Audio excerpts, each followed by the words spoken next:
What's up mga repa? This is Kuya Nikki again, nagbabalik, and today tayo nagluto ng isang Ilonggo dish. Ito yung tinatawag nating beef kansi. So sa video na to, ibabahagi ko sa inyo ang aking step by step procedure kung paano ko niluto ito gamit ang authentic recipe. So paano mga repa? Tara, samahan nyo ako muli at akin nang ibabahagi ang pagluluto nito. Alright mga repa, simulan na natin ang pagluto ng ating beef kansi Iloilo dish. So ang first step na ginawa natin dito ay tayo mag-extract dito ng ating annatto oil. So meron tayo ditong canola oil, tapos inaluan natin to ng aswete seeds or yung ating annatto seeds. So ating itong lulutuin or pakukuluan sa mahinang apoy lang siya, kasi pag nilaksan nyo yan may tendency pumait yung ating annatto oil.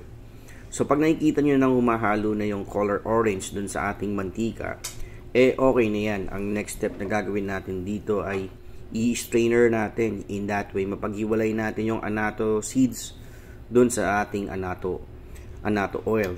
So ayan, ating hinango yun. Tapos naglagay tayo dito siguro ng mga 2 tablespoon na annatto oil. Pagkatapos yan, ating isi-sear or iprito ng bahagya yung ating karne. So, ang karneng ginamit ko rito ay kalitiran na beef. Ideally, ang ginagamit dito ng mga nagluto ng kansi, gumagamit sila ng bulalo or yung beef shank.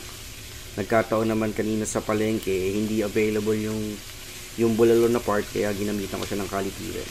Same output din naman siya, masarap nga itong kalitiran Only difference lang ay wala tayong bone marrow. So ayan, kapag na-sear na natin yan, meaning to say na prito na natin, nagmukhang parang medyo nasunog na yung both sides ng ating beef, ating set aside, then by batches ang gawa natin yan. Kasi kung sabay-sabay natin silang isi-sear, hindi mo siya masi-sear, maglalabas lang siya, magtutubig lang siya, ganun lang ang mangyayari dyan. So ang nagagawa kasi nito, aside from nag-add siya ng magandang color, pinapalabas niya yung flavor ng ating baka. So ayan, we're all done sa ating pag-sear ng beef. Ang next step na gagawin natin dito ay magsosaute tayo dito. So meron ako ditong white onion or puting sibuyas, isang large size ang ginamit ko dito. So gigisahin ko siguro to ng mga like around 30 to 40 seconds. Tapos ating ibabalik dito yung ating sinear na beef.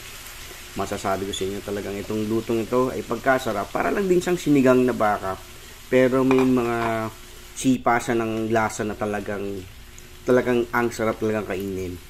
Tapos ito, ating tinimplahan ito ng ground black pepper. Sa ground black pepper kasi ang ginagawa nito, mas lalo niyang pinapasarap yung karne ng baka. Diba? Imagine niyo pag gumagawa kayo ng burger patty, timplahan niyo lang ng salt and pepper, yan ay pagkasarap na. So itong ground black pepper, ini-enhance niya further yung flavor ng ating beef.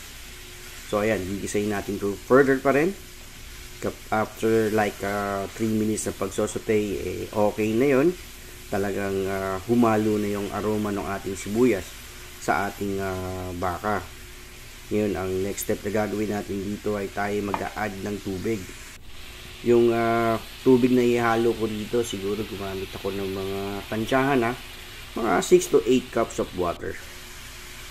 So ayan mga kaibigan, so ordinaryong tubig lang. Ngayon, ating palalambutin yung ating baka.